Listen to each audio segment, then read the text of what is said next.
and welcome to News Channel 8. I'm Jerome Aegean, and I'm coming to you from the Elizabeths at the H2O restaurant next to the Hibiscus Hotel. And tonight's top stories, we're going to focus in on an on-the-loose suspect that we need your help for. Here's News Channel 8's Wes Small giving us an update. Thank you, Jerome. Detectives need your help, and they want to thank you, actually, for calling 911 with sightings of Hector Luis Mercado. You're watching his picture now, better known as Jesus Rivera Carmona. He is armed and considered dangerous. He's wanted for a string of armed robberies committed here on St. Croix. Now also call the police at 772-9111 from your cell phone, or you can still call 911. Mercado is 28 years old. He's a Hispanic, and he is 5'9", 160 pounds. He has black hair that is sometimes worn in braids past his shoulders. He has brown eyes and a light complexion. He has numerous tattoos on his body, and he has been known to frequent the JFK housing community, Estate Wim, and Estate Prophet. Remember, you can still call the police at 911 on a landline, 772-9111 from your cell phone immediately. The VIPD want to remind you, if you see this suspect, do not approach him. Do not try to apprehend him yourself. Instead, you need to call 911.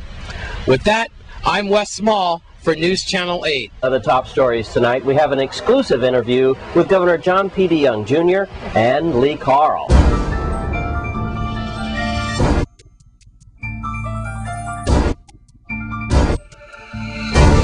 Governor John D. Young, after your press conference today, I thought it important to talk a little bit about your trips. You've been traveling. You went to Washington, a National Governors Conference, Educating Grove area. Will you please, are you bringing back to us from that? Sure.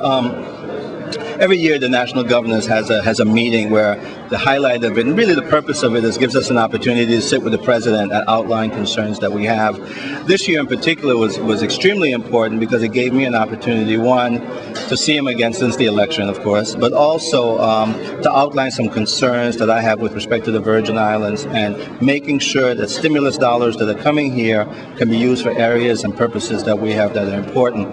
I also wanted to touch base with the Secretary of Education and his staff, and which I did, and at the same time reach out to the territorial governors. There are many initiatives that we're doing, whether it be in energy, housing, education, where the strength of doing that as a lobbying group in conjunction as territorial governors gives us much more influence rather than one. So I got the territorial governors together to begin to discuss areas like that, which included the Fiscal State Stabilization Fund and the Stimulus Act. And we're working now with the Department of the Interior to see how that can be adjusted to fit the territory's needs, because it's very different than the states. We also had discussions with the Energy Department with respect to some programs that historically the Virgin Islands has not been a part of, to make sure that we're now a part of. So I used my last trip to lobby, to make sure that we were there for the stimulus dollars, meet with the delegate who's done a tremendous amount of work with me and in terms of that lobbying effort, guiding us in terms of areas that we should look at, and at the same time to work with the administration. One of the key areas is to determine who within the administration and the White House would be my primary contact. That was a very important area for us. So I met the Director of Intergovernmental Affairs, who will work specifically with the Virgin Islands and all the other territories. But we've already developed a very close working relationship in terms of what we're looking for and how we go about an agenda to achieve it. Very good, Governor. Yeah, thank you very much. Well, we have good news for the folks that are incarcerated in the territory. Here's News Channel 8's Wes Small. I'm here now with Miss Ingrid Bao, who is the Director of Archives and Museums, Libraries. And we're in front of the bookmobile here at downtown Christiansted, right next to the Florence Williams Library. And it was a media blitz that we found out that the corrections the men and women in corrections have an opportunity to read more, and that's just fantastic, because reading, you cannot do enough reading. And it was over in St. Thomas, and we heard great things from the inmates over there, that to pass the time while they're incarcerated, just to read is just a wonderful thing. Perhaps some of the things they've missed out on in their lives when it comes to literacy, Ms. Bao. Now we're in St. Croix. We have a bookmobile here, and there's also one in St. Thomas. And I know all the kinks are not worked out yet exactly when the schedule will be, when the bookmobile will be parked at Golden Grove. but the brothers and sisters inside are watching tonight like they always do, News Channel 8. So a bright message to them is this bookmobile will be parked there in the near future. It most definitely will. We are definitely coming to Golden Grove, and we are working out logistics and a few other things currently. We will be there. We are very pleased to serve the underserved community and special populations. Reading and literacy is extremely important, and we want to not only celebrate the joy of reading, but give the persons that are incarcerated an opportunity to self-help, to educate, to take their minds beyond the walls. That is wonderful. That is excellent. And tell us then how long this project has been in works. Basically, Wednesday, March 18th was the initial launch. Of course, the idea and concept has been brewing for a few months, and it was basically getting everyone on board. I must thank the governor, the Office of the Governor, the Department of Justice, Bureau of Corrections, and everyone involved in terms of collaborating and pooling our resources because, as you know, funding and resources are limited. Tight right now. Very tight. So we actually have the reading materials, we have the bookmobile, of course, so that's an asset, and as stated by the director of Bureau of Corrections, he stated, their funds are limited in terms of reading material. So this was an opportunity for us to collaborate, come together, and provide a service to that special population, and we are indeed excited about that. And of course, the bookmobile just doesn't serve prisoners. It goes to the schools, and I'm sure you go to the senior citizen places as well. We do. A lot of the communities.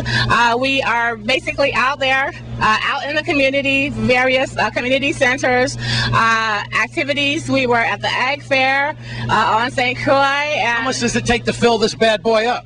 Oh my goodness, quite a bit. Good thing gas has gone down. Good thing gas has gone down. All right, I want to interrupt you here because we don't have a lot of time. So now we're going to go inside and see what type of reading materials we have. But let me just mention that the bookmobiles have been a tremendous success on both islands.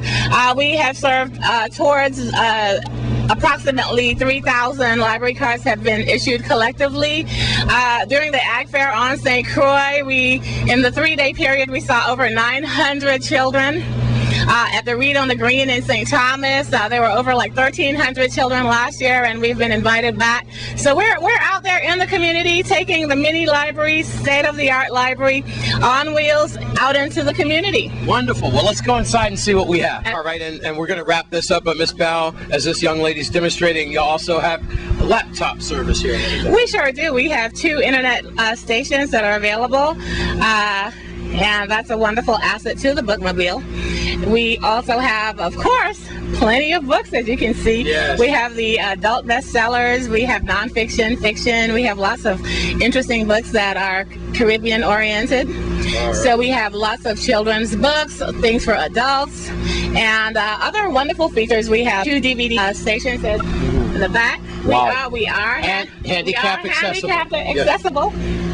Wonderful. So we have just about everything that one could possibly imagine to have a wonderful time here on the bookmobile. All right, this is great. I cannot thank you and Governor John DeYoung and his staff, Bureau of Corrections, Justice. You've all been right on point. And of course the Department of Planning and Natural Resources, and Commissioner Mathis and Jamal Nielsen. Definitely. Jamal said, "Hey Wes, don't forget me." And of course Assistant Commissioner Alicia Barnes for all of their wonderful support. And those of you who we have not mentioned, and to the men and women in Golden Grove, once again, you are not forgotten. Thanks, Wes, and we'll be right back with more news after the break.